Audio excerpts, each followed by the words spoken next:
This is a long-term review of the Mitas Enduro Trail XT Plus in the 9100 21-inch size, better known as the fatty tire. There was some good, there was some bad, and then there was a few ugly things. So I'm gonna go through my experience on this tire after 6,000 miles.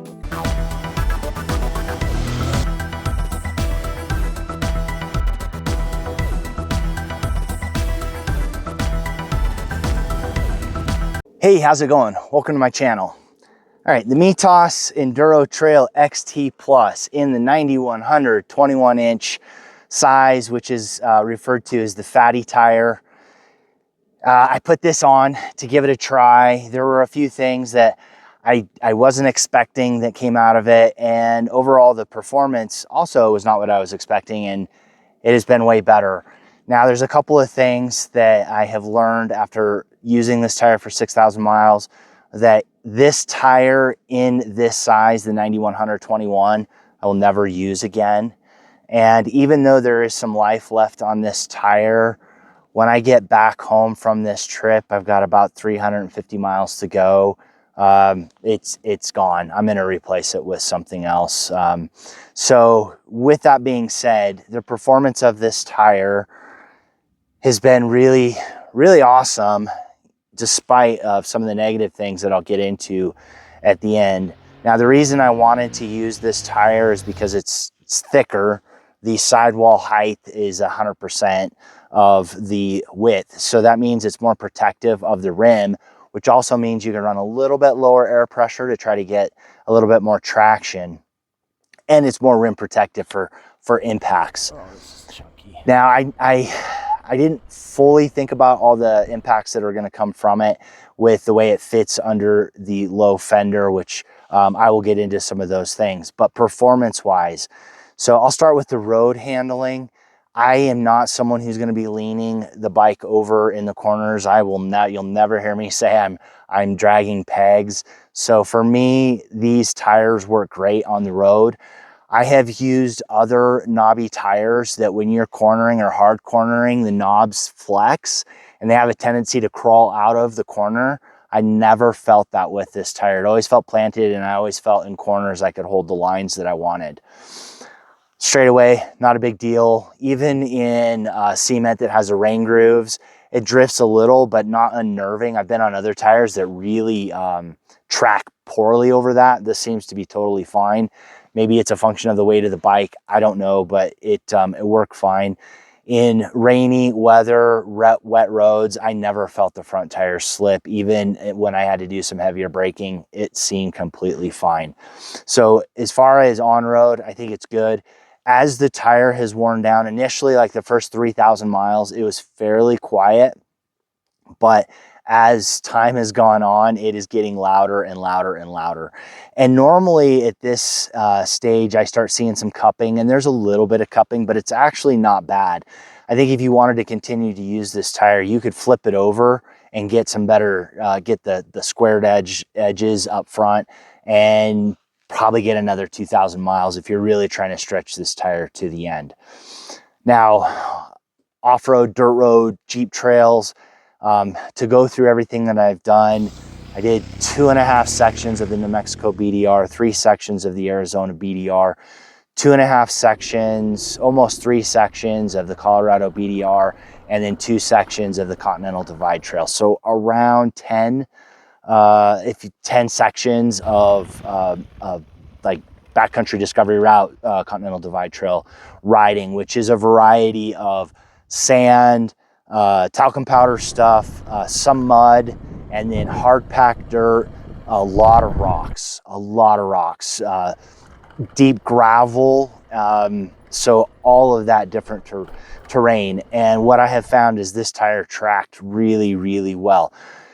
I liked it in sand. I liked it in the talcum powder stuff because the knobs penetrated in the sand, especially when they were new. And I never had any front end shake or wobble. It tracked exactly where I wanted it to go, and was a really good tire for that. Over rocks, I just basically let it roll, and it didn't really have any issues. Just kind of balancing and and picking good lines and not being over aggressive on the throttle, I was able to get through everything. Yesterday I rode Hagerman Pass with this tire, and it did what I needed it to. I will also say deep gravel, this also penetrated deep gravel, and I rode a lot of deep gravel on, I think it was section 1 of the New Mexico BDR.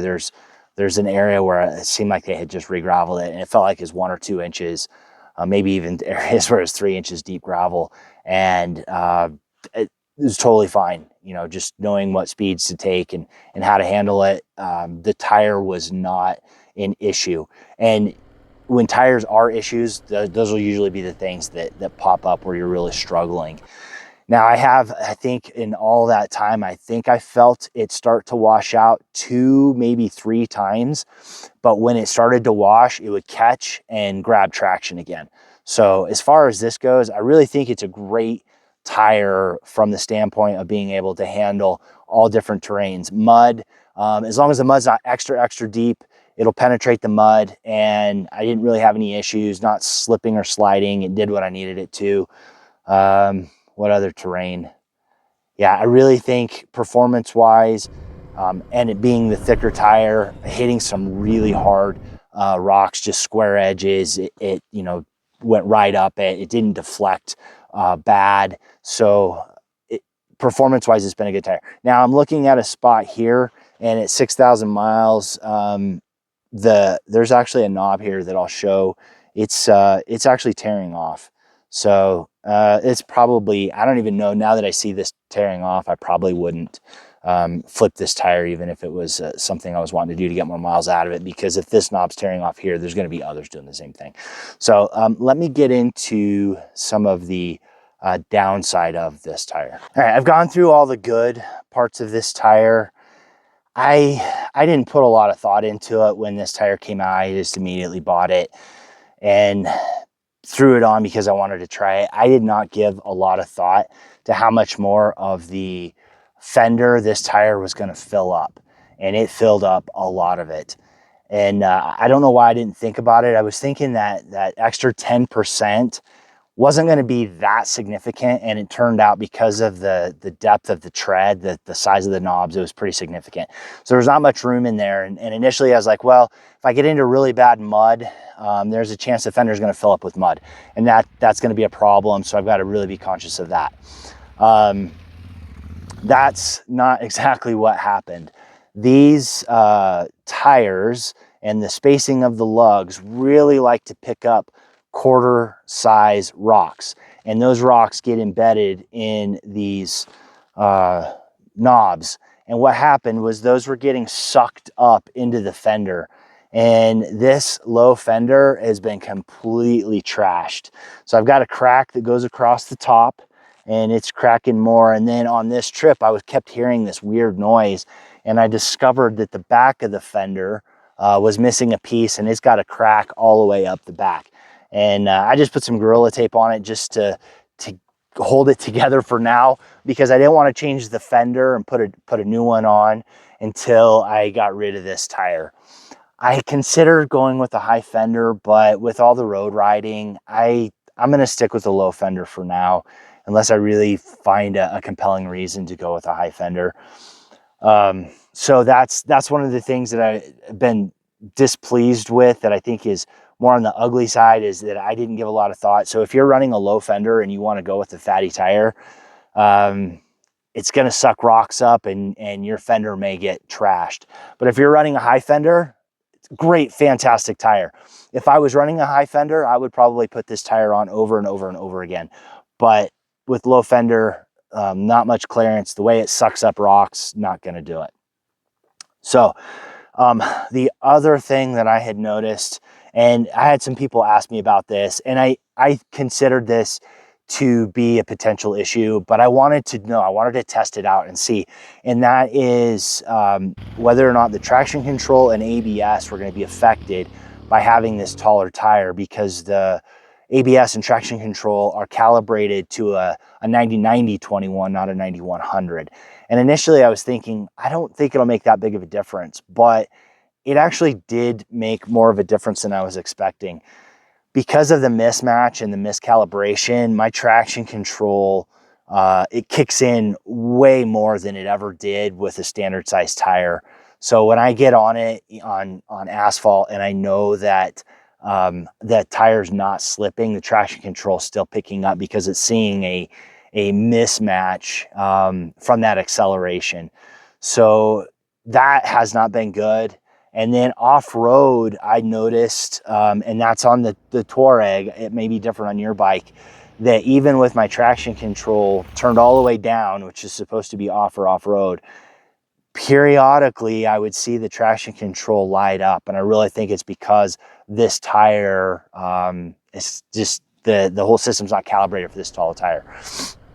I never had that come in running a standard size tire. So that's another reason why I will not use this size of tire again. If you're running a bike that doesn't have traction control, maybe not all the electronics, it won't be a problem for you. Or if you don't really care, or you can turn it off more easily than on different bikes with the different electronics packages.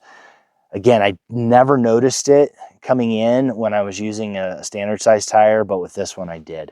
So really with the other thing that I ran into is I felt the ABS come in on the front tire a few times.